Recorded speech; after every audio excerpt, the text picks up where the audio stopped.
Good day, everybody, and welcome to Small Biz Aid Live. Our session today uh, is entitled "The Back End of E-commerce and How to Manage It." Very excited to have with us today our speaker, Alexa Alamano. Did I get that right, Alexa? Alamano. So I am Alexa Alamano. I'm a jeweler. I'm based on Woodley Island in Washington State.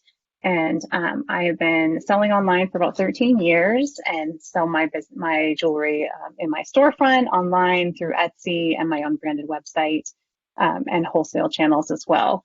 So I have a multifaceted business plan. I also do pop-up events, before COVID, before when that still was a thing. So when I was approached about this program because I created literal window shopping at my storefront in response to COVID last fall, and it's been going really well. So I'm here to share with you about setting up fulfilling expectations and shipping solutions, as well as literal window shopping. And I'll get this, give me just a minute, I'll get this open for you. Cool. All yours. Okay, so let's just jump right into managing purchase fulfillment expectations. So you sell a product, you need to clearly convey to your customer who is purchasing that product when they will receive it. You're going to help streamline dealing with questions and issues. So how can you convey to them if it is something you are drop shipping or something you are producing and making for them custom, and then there is a production and processing time before shipping? It needs to just be clear and consistent that how long it will take prior to shipping, and then shipping estimates as well.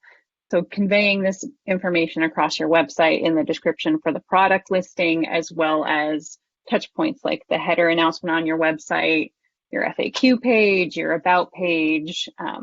I use a special countdown timer in the checkout in the cart that reiterates that it's a made-to-order product and how long it will take before we actually are shipping the product to them. How can you do this? You can customize in your store languages if you're familiar with that back-end side. It's called Store Languages on Shopify, and that's who my branded website is with. I use it in places that say like taxes included, because I include sales tax in my pricing, and shipping is free for orders of $100 or more. And then use that as well as additional space to remind them your lead time. And it shows up if you choose the right place in your store language. It will show up right in the buy box, which is the most high visibility. So it's going to be they're not going to be able to purchase a product without seeing your lead time expectation put right there. Utilize your shipping and fulfilling estimate timeline as well. So not only how long before it ships, but how long it will take during shipping from door to door. Etsy had created this in their system because of so many of their products are handmade, that they have a fulfillment time as well as a shipping time. Shopify fairly recently launched a shipping speed estimate you can customize in the settings now. So you have a similar customization to let them know the shipping timeline. And then the last thing you can do, which is it can be really lucrative, is engaging your customers with a post-purchase email funnel, letting them know where you are in the processing of their order. If you're in the middle of packaging it up and you do really cute packaging, telling them and getting them excited about what their unboxing experience is going to be like while you are processing their order is a way to keep them engaged. And you can even cross-sell to them with, hey, while your order is being processed, have you seen some of our most recent new additions? I include a coupon for people to waive the shipping so they can combine products with orders while I'm fulfilling. So if day one and it takes 7 days to fulfill, I send 4 emails in that time frame. And it could be email number 4 and they say like, ooh, I really want to get something else. So I get an upsell opportunity with post-purchase funnels, even just keeping them engaged and letting them know when something is coming. Questions? Let's just check the chat real quick. Oh, they, people coming from Oklahoma, Atlanta. Very cool. If is Etsy worth the cost if you're new to starting a shop? I think Etsy is a great opportunity to test out products because it's such a wide marketplace. There's so many people already there shopping for a certain type and a certain aesthetic. So if you just want to dip your toe in the water of selling online, it's a really great to just put a small collection online and try try a little bit of a see what your audience responds to. And you can also test out SEO practices through Etsy because they are heavily SEO based. So I do highly recommend if you're just dipping your toe in the water, Etsy is a good platform, even if fees can add up, but it really only adds up when you are like seriously making money. Let's see. And let's go to the next slide. The unicorn on my wall. Thank you. Okay, so shipping solutions. So you have a product to ship. How do you ship it? Print at home postage is probably one of the most widely adopted easy solutions. I use Indicia. There's stamps.com. Both of those are vendors through USPS. I fully support our postal service. I've had very, very few problems with packages getting lost or stolen in the 13 years I've been shipping items, so I still highly recommend just using the post office. That being said, using a print at home postage, you're going to save yourself so much time going to the post office because you get to just drop packages off or have them picked up from your home rather than waiting in line. So I highly recommend, I think Indicia cost me like $15 a month for shipping, for the service, and for how much I do ship, and the discount on postage, it offsets the cost. We are living in the times of climate change, and more customers want eco-friendly practices, and they are prioritizing that over saving penny pinching and saving the bottom line. So if you can incorporate eco-friendly packaging, you're overcoming an objection to shipping a package versus buying something locally and not having to use the carbon emissions and the packing materials. You can also incorporate that additional cost of more expensive packing materials into your shipping and handling, so it becomes less of an obstacle for you as the business owner and your customers. If you make clear that you use sustainable recycled packaging materials, there's less of an objection to what they cost. I use Eco-Enclosed for my packing mailers. They're all recycled cardboard, and they're an industry leader in green shipping options. They also do flat mailers and soft mailers that are biodegradable. Highly recommend them. And I'd like to say I'm not an affiliate of any of these things that I recommend. They're just companies I have worked with or I have heard are solid and I recommend, but they do not pay me for recommending them. So eco-friendly packaging. If you go for customized boxes, if you want to have like a whole unboxing experience, for packaging, Eco-Enclosed. It's number 2 under eco-friendly packaging. They will do custom printing on your boxes. I am reducing some of the printing costs for inserts that I include with my orders. I'm reducing printing costs by having them printed directly on the boxes. So I'm taking away some of the additional printing and materials I put in with my packaging because I'm a sustainable business and I want to focus on sustainability. I know my customers aren't particularly happy to see a bunch of postcards and notes and all kinds of things coming in their package. So by getting them printed right on the box, we're keeping things more sustainable. I'm keeping more in line with my business and save a little bit of money in the end. Additionally, as a sustainability eco-friendly offering, you could do carbon offsetting. EcoCart is who I use, and they are a plugin through Shopify and other websites. They create an upsell opportunity in the shopping cart that people can choose to pay a small percent additional, a couple bucks, less than $1, a few dollars, depending on the price of their order, to offset the carbon emissions from things transferring from you to them. I tested it initially, offered it as an add-on feature to let my customers decide if they wanted the additional expense. And it was so consistently popular that I just decided to streamline things, and I pay for it now. And there's a little message that says, Foamy Waiter has made your order eco-friendly by offsetting carbon emissions. So it gives them sort of that little like good feeling of my sustainability goals and practices. And it also keeps it from having little like nickel and dime additional things in the shopping cart, which I try to keep it as streamlined as possible, from they see a thing to they have bought the thing. And every little friction point is something you want to try to reduce and massage out of the transaction.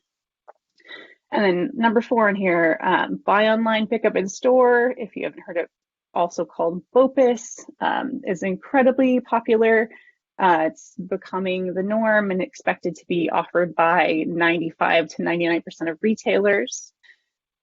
Excuse me.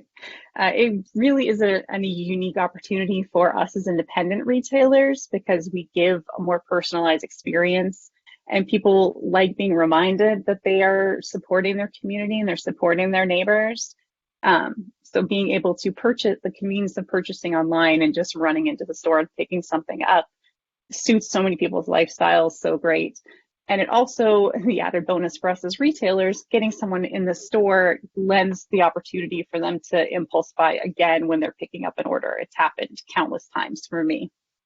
So if you are still setting up your shipping and delivery solutions, delivery and pickup, be sure to you can incorporate pickup so people can buy online, purchase in store. It's it'll be something that'll be lacking if you don't offer it a year from now.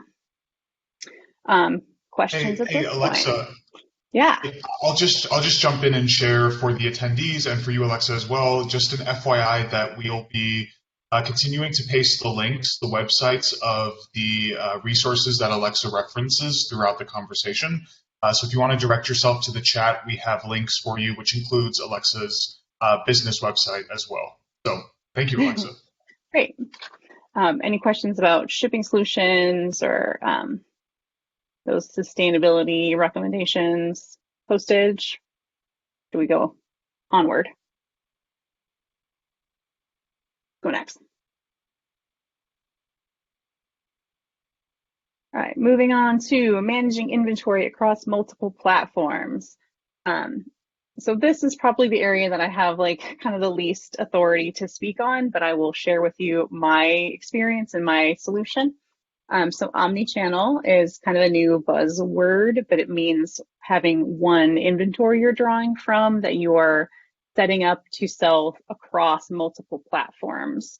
Payment processors have been working on how to do this for quite some time, and Square, Shopify, Etsy, and there are, I'm sure, others that have created the ability to have this omni-channel sales platform, as well as little like mobile payment processors. So you have the ability now to have like a single inventory you're drawing from different sources.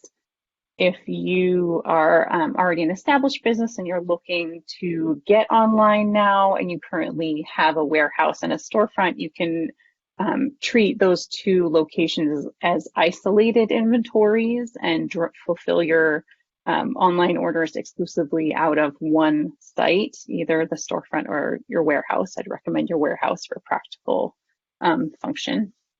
And then treat your storefront like its own individual like wholesale account that is purchasing from the warehouse. So you keep isolated inventory. It also helps determine where shrinkage is occurring if you're keeping those inventories separate. Good old-fashioned spreadsheets. This is actually my solution. I've been in business for 13 years and started straight out of college. I was very into spreadsheets at that time. So I got fully set up in a spreadsheet that works for me. And because I sell across platforms and at different price points, retail and wholesale, a spreadsheet really is the best solution for me because I have those different types of business activity. Um, I don't have a ton to say on managing inventory because the bulk of my inventory is actually made to order. But if anybody has questions they want Alexa, to voice. I have a question that actually came up in Alignable groups Yeah. relating to platforms that you use and software you use to help run your business. And some of what folks were bringing up was centered around feeling overwhelmed that there's so many different tools and software out there. And this made me think of that because you had mentioned just sticking to good old-fashioned spreadsheets. So did you ever face a moment in growing your business or even starting your business where you were just bombarded with all of the tools and platforms that can help your business run successfully? Or did you find that just retreating to spreadsheets and sort of ignoring the noise, if you will, of all the other pieces of software you can use to help run your business, you just sort of put that away for a second and stuck to the old-fashioned way? Did you feel that pressure to purchase any software or multiple forms of software to help run your business? Yeah, I mean, there's been a number of times I've been told, like, why don't you just use QuickBooks? Why don't you use whatever Intuit, whatever Yeah, software that is supposed to like streamline and make things easier? And for me, yeah, it's just I'd already like put the system in place and the system that worked for me and my business. And that's really like what you need to approach every question, every offer of like, here, I've got the solution for you is this right for me and my business? Because you know in your gut whether it is or not. And it's pretty clear if something is like, wham, bam, I'm going to just solve all your problems with this one wave of a wand. And you're like, that doesn't seem like it seems counterintuitive to how I function. You know yeah, it, right, you right, can make right. that. There's no like perfect solution for every business. Every business is so different. We all have to take the good and the bad and weigh what feels right. Just go with your gut, Yeah. what feels right. I have to say, Alexa, it's very refreshing to hear that you appreciate spreadsheets. I feel ashamed sometimes when I say that myself because I still kind of appreciate them. So I'm really happy to hear that you're in that bucket too. Oh yeah, I mean, for getting into like more and more of the back end of handling it, an online business, e-com, you have to like get more into crunching the numbers in spreadsheets or hire someone that is, just so you can really like pull the data out of the numbers to see like your target audience and your best sellers and all those things are just like baked in your numbers. So if you can pull them out of a spreadsheet, you've gotten like the secret sauce to get your business going. All right. So if nobody has any more questions on this topic, we can roll on to this is my specialty about QR codes and literal window shopping. So a lot of people ask me like, why should a business use QR codes? And the bullet point answers are convenience, ease of use, accuracy, accessibility, and higher average order, which is like the juicy bullet point that everyone wants to hear more about. So when I say convenience, QR codes are incredibly convenient because you don't have to do anything more than just opening the camera on your phone at this point. Almost every smartphone has the capability to scan a QR code just through the camera without an additional app.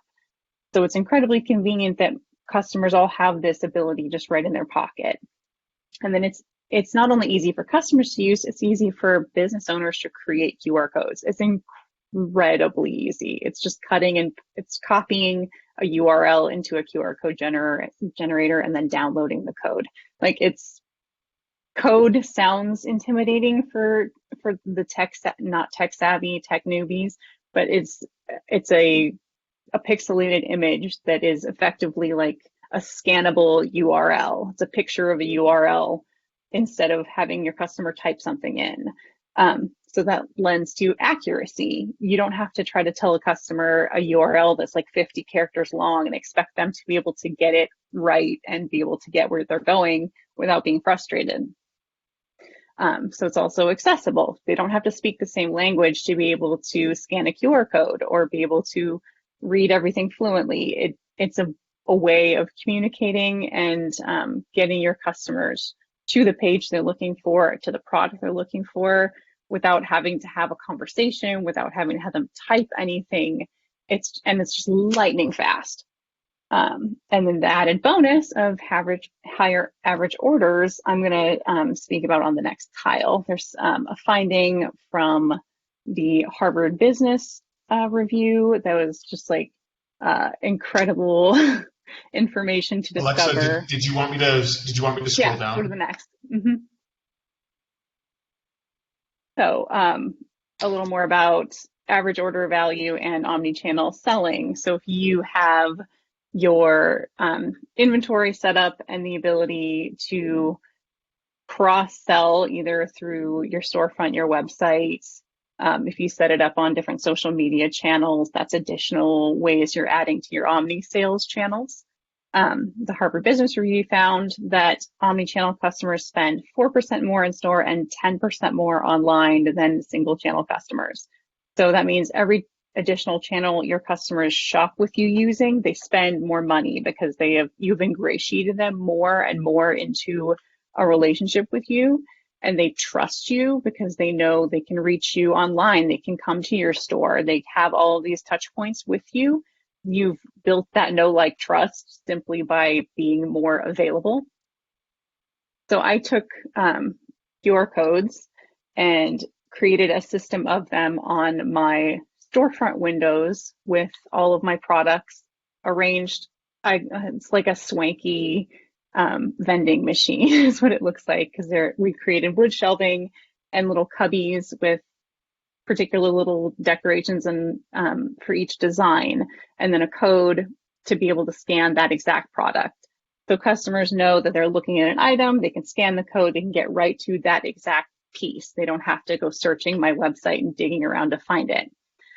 So what I found personally, it's not, no one's results are guaranteed, but adding this, I saw a 34% lift in my order value in stores from the same time period from 2019. We're not even looking at 2020's numbers because that's all crazy and weird, but from in-store purchases from 2019 and the same period since we added literal window shopping, in-store orders are up over 30% and online orders are up 11%.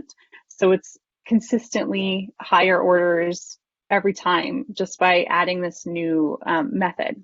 So if you want to go to the next slide, I'm going to talk a little bit more about window shopping and other ways you can use QR codes for your business. It's not just limited to this option.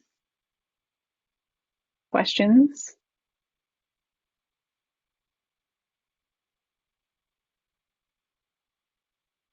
How do you use this with Etsy or something like this online platform? Is it only website based? So you can use QR codes if you don't have a physical storefront. It's a similar, you can use QR codes any purpose you would give someone a URL that you want them to get somewhere on the internet. You can use a QR code in place of somewhere they would type it, or alongside a URL, you can put your QR code. Like for Etsy, you can make your business card could add a QR code, and it just makes it so they scan instead of having to type in etsy.com/shop/ your shop name. And oh, they typed the wrong thing for your shop name. Oh, they lost interest. Like, people are so fickle, and you have such short a time, the attention spans, that we really have to like capture them immediately, as quickly, lightning fast as possible. So using QRs to just in place of where you put your URL is going to help customers come back to you faster. And it's also like, it's sort of a novel, quirky thing at this time that people are all kind of like, oh, look at a QR code. They put a QR code on their business card. They're a little like chuffed that you are using this technology, which I guarantee you will see absolutely everywhere by the end of next year. Everyone's going to be using QR codes. So you can use it to drive people from a physical place to your online platform. So you can use it for Etsy. You can also use it to send people to like an online photo portfolio, your Instagram and social medias, all that good stuff. So like Alexa, I heard that there's no need to even download a QR code reader app that the smartphone camera detects QR codes automatically. I learned that recently, which I didn't know before, which I found interesting and very even more convenient because you could just open up your camera app and it will detect the QR code. Is that correct? Absolutely. And you can use QR codes to send to, in place of a URL, to send it to a specific place on the site on the internet, or you can also use them to pop up information. You can use it for photographies. You can create an easily transferable, like professional business card, like an electronic business card.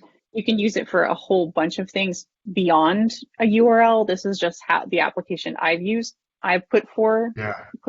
And I think because we're in a transitional time where the technology has been put into our pockets, but like you, not everybody knows that it's like, oh, I just opened my camera and it'll scan it and I can go straight to the website I want to go to. It's still becoming something people are aware of. So we're on the forefront of this like changeover. Yeah. I find it so interesting with QR codes because I notice a lot of the time for companies where I am a repeat customer, QR codes can sometimes add that layer of curiosity, if you will. I guess I was going to ask you, have you ever used it? Have you ever used a QR code to sort of entice your customers to figure out like what is this going to lead me to? Say there's a sale going on for X, Y, and Z product, check it out. Or even if you don't say that and you sort of leave that level of curiosity until they scan the QR code. I find that a very interesting idea to sort of bring your customers back, sort of maintain their curiosity about your business. It's still big, like the novelty of it. You can't underscore the novelty of this new technology because QRs have been around for some time. They were originally created in the 90s by a Japanese automotive company, but they hold so much more. They hold so much more data than a UPC code, which is why they became widely adopted. But it had, I think, around 2010 or 11. You started to see them around more, but you had to have a scanner app on your phone. So there was that friction of like, it wasn't easily accessible. But now that you can, we're shifting into how many people know and easily scan and have adopted this method. I'm trying to remember the data, but it was something like 40% of people scanned a QR code at some point last year with their mobile device. So we're on like the edge of this being a wave. And I was frankly kind of surprised when talking about this concept with my husband last fall. We originally had a storefront and closed in the spring. Our lease was up and we opted to just walk away from that relationship and go back to online business and find a new storefront when the time felt right in the middle of all the COVID lockdowns. So when we found this storefront, we opened just to be able to have appointments and a touch point, a home base for pickups, and came up with the idea to create the QR code system. And we're like flabbergasted that this was not something that was being done by other people, and like made it our mission to write this book and share this method with others because it's just like the holy grail of retail to be able to capture a sale impulse buy through the window 24/7. It's literal window shopping. It's awesome. So we're like on a mission to share this with other people now. So let's get back to, I think I've kind of covered literal window shopping, but other uses for QR codes. You can create a landing page to grow your email list. If you are not growing your email list, you want to start immediately because that is like the number one way to monetize an audience. It's like the best way to actually make money. Text is heavily opened. So you can grow both a text and an email list with a QR code. You can create different sizing guides and fit guides with like a YouTube video, or just even like TikTok videos. Short form content is really popular. and use a QR code to backlink to your sizing guides or fit guides, because it just helps customers understand how something is going to fit. You're just overcoming those objections with different tools that you're using QR codes to direct them to. And then, of course, you can gain social media followers, and I highly encourage including requests for reviews on Google or Yelp, Facebook, or your own site, because we all know testimonials are worth more than their weight in gold. So we want to collect those as much as possible. And I think I kind of have worn out my voice and covered about everything I had to cover. We can wrap this up with any Q&A you guys have. And then this is my book that I wrote about literal window shopping and other ways to use QR codes to grow your business. There's a QR code right there you can scan. You can go test scan right now and see how it works. I use MailChimp for my ESP, my email service provider.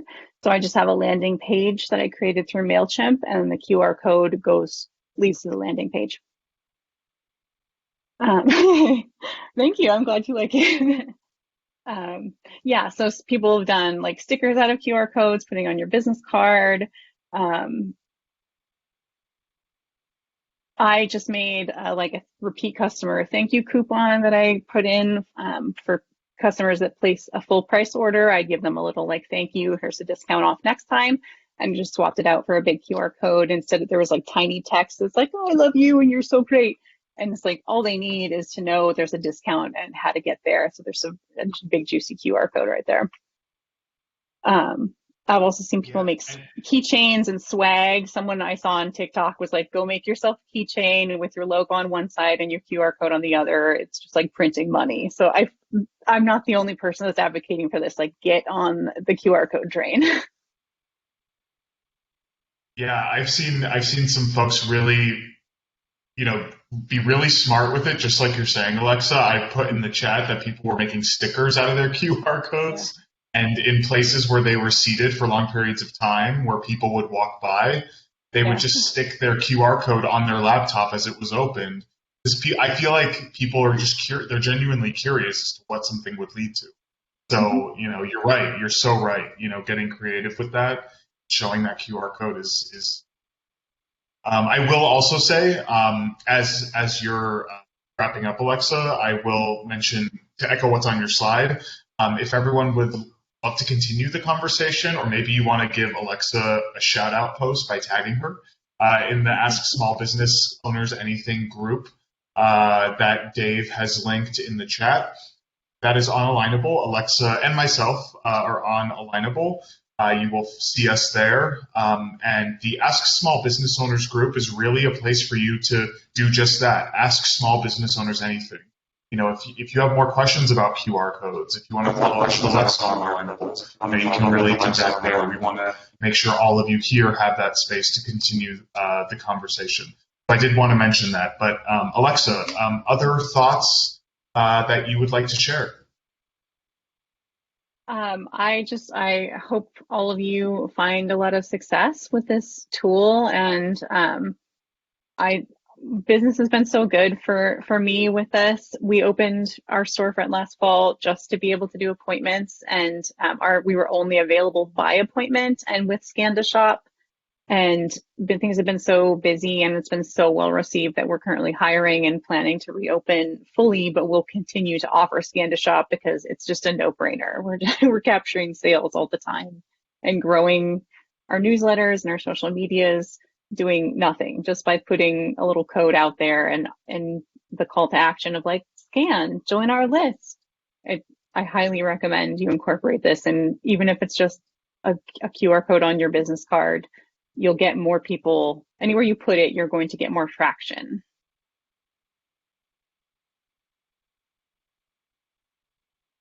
Oh, and did Alexa, thank you so much. Oh yeah, go ahead. I was like, I realized the one piece of information that a friend of mine who is a retailer adopted QR code window shopping to test it out as well, and she's been seeing it. She's been seeing success, but was saying she wanted to switch it to just a single QR code to like go shop our full website.